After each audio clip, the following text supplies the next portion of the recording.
Ternyata masih banyak yang bertanya tentang gagal bayar pinjol atau paylater setelah lewat 90 hari, apakah beneran bakal hangus atau bakal dihapuskan.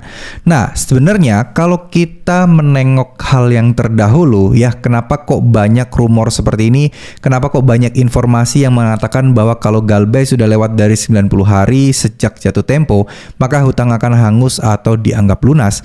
Nah, ini sebenarnya berawal dari adanya statement salah satu petinggi di OJK. Ya, memang katanya sih pinjol tidak boleh mengganggu dan menagih lagi ketika sudah lewat lebih dari 90 hari. Nah, sebenarnya ini bukan aturan baku atau aturan resmi, tapi lebih kepada ya memang kalau orang OJK yang ngomong, pasti kan orang mikirnya akan menganggap ini menjadi sebuah informasi yang valid.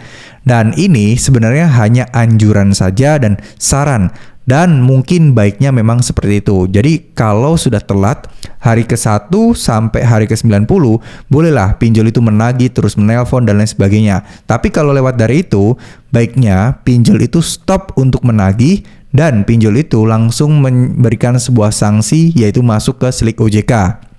Di mana ini merupakan sanksi yang terberat menurut versi orang OJK agar orang tersebut tidak bisa mengajukan pinjaman apapun dan status atau riwayat kreditnya menjadi buruk. Banyak orang yang mensalahartikan bahwa ini akan hangus, ini akan lunas dan lain sebagainya karena ya statement tadi. Tapi pada kenyataannya, realitanya ya tetap masih ditagih, tetap bunga terus berjalan dan OJK diam-diam aja tuh ketika ada penagihan yang lewat lari 3 bulan, DC malah justru bakal datang ke rumah, tapi OJK juga oke-oke aja. Ini artinya bukan ada aturan khusus yang mengatur hal tersebut dan membuat pinjol berhenti untuk menagih dan menganggap hutang kalian lunas.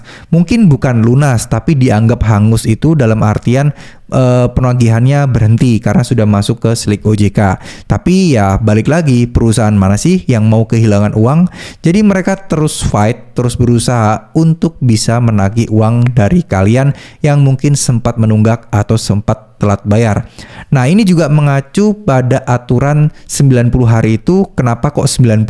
Dikit-dikit 90. Karena banyak aturan-aturan OJK itu seperti contoh TKB 90 sebagai parameter, sebagai acuan di mana berhasil membayar kurang dari 90 hari. Ya, pinjol-pinjol yang TKB 90-nya itu kecil sekali ya, mencapai ya mungkin hampir cuman 30%, 40%. Ini artinya bahwa mereka ini dianggap dalam tanda kutip gagal untuk proses penagihan dan dianggap untuk proses analisa pencairan uangnya masih amburadul. Kenapa? Karena kok bisa-bisanya dia meminjami atau mencairkan uangnya kepada orang yang resiko nggak bisa pulangin uangnya itu lebih tinggi.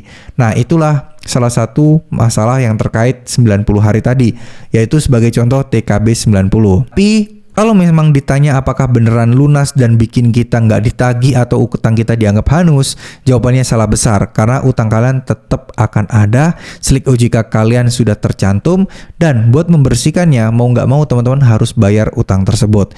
Jadi lebih baik kita mendengarkan fakta seperti ini daripada saran-saran atau mungkin informasi yang memberikan kalian informasi kayak semacam angin surga, ya 90 hari utang kalian lunas, padahal nggak seperti itu, ya sama aja bohong, ya ujung-ujungnya kalian sendiri yang susah. Lebih baik kita terima aja pahit-pahitnya dulu sehingga kita bisa mempersiapkan diri kita untuk kemungkinan terburuknya. Tapi ingat, jangan dibikin stres dan juga jangan dibikin sebagai sebuah tekanan atau jangan dibikin sebagai sebuah beban yang mengganggu pekerjaan kalian. Karena kalian tetap butuh bekerja, kalian tetap butuh bisa butuh mencari rezeki dan lain sebagainya. Terima kasih. Wassalamualaikum warahmatullahi wabarakatuh.